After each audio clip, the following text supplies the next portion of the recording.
Hi, it's Chris Watkin here, and I'm with David Brierley, who is the boss man of EasyProperty, the estate agency chain that was originally taken over by the eProp Services, which is the Guild and Fire Country. But David, you bought it out from eProp to yourselves. Um, so you're a self-employed estate agency model, is that correct? That's right. Good stuff. Um, why do you think most estate agents in the UK aren't good enough to be self-employed estate agents? Talk to me.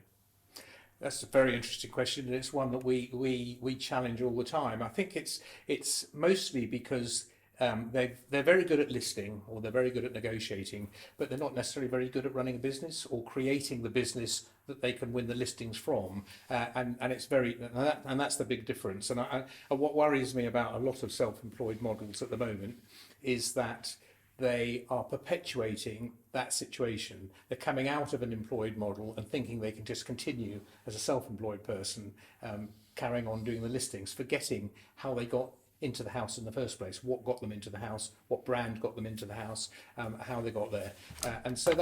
So I think that for many, self-employed is actually not the right route for them. Because this is not just about being self-employed, it's actually about setting up and running a business and creating shareholder value. Okay, so you're saying to me that two issues. One is being a business person, and two is recognizing that you need to build your own business. Briefly, can you learn these techniques, these skills? Learning how to run a business and going to get the business? I think you can, but I think you've got to have an entrepreneurial flair. I mean, we do some profiling before with everybody that joins, because we are adamant that we'd rather grow slowly, but make sure that we've got the right people in there. We don't want people leaving, coming from one business to another and then to another and then to another, because that doesn't do the industry any good. It doesn't do them any good. So we're keen to make sure that the people that we recruit have got the right criteria. They've got some entrepreneurial flair. They've got some understanding of what it takes, not just to get up in the morning and go and do a listing, but actually to run a business and create a business. So what sort of skills, or what sort of profile are you looking for? What makes a good estate agent for self-employed agency? I think it's the people who've got a strategy, have got a vision, and have got aspirations to create something for themselves, for their families. But more interesting is how they're going to do it. They're not just going to wait for the phone to ring. If somebody Googles David Brierley, they'll find my LinkedIn profile, but they won't find me as an estate agent. And that's, I think, the mistake that a lot of people, of good listers, think that the phone will just ring, and it won't.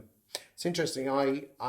Whenever I talk to a self-employed estate agent, one of the questions I tend to mostly ask is how many of the last 53 valuations came from either someone ringing you on your mobile, or you directly generating yourself. And the best I've ever had is 3 out of 50. Yeah, well, and that's the point.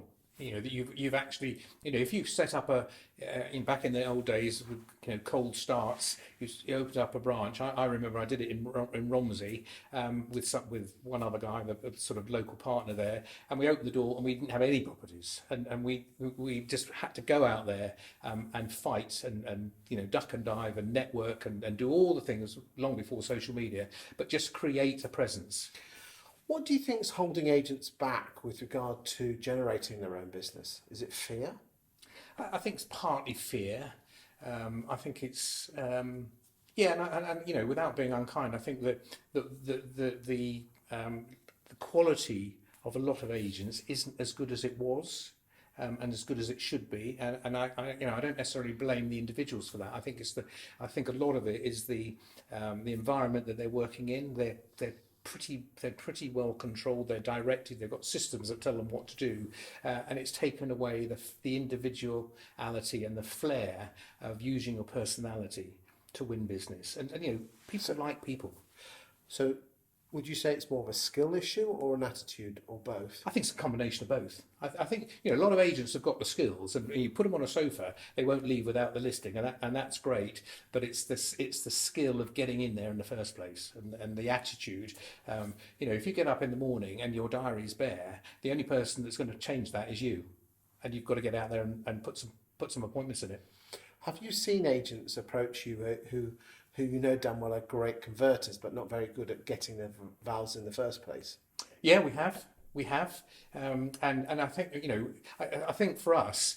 A lot of it is about culture. It's about ethos, and if we can build a brand, well, the brand is already built. But if we can create an environment where people feel that they're getting the support, they can be themselves, they can generate their own business, then actually we can coach them and we can nurture them into being business people because we give them the business in a box.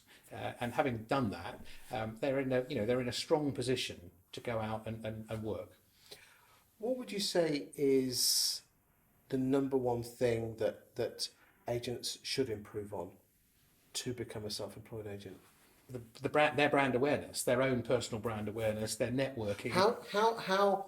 How does someone improve their brand awareness or their reputation? Well, you've got to be an extrovert person. You've got to be somebody that can walk into a crowded room and talk to everybody in it without fear of rejection. And you just I love nothing more than going into a room where I don't know anybody because there's 50 new people to meet.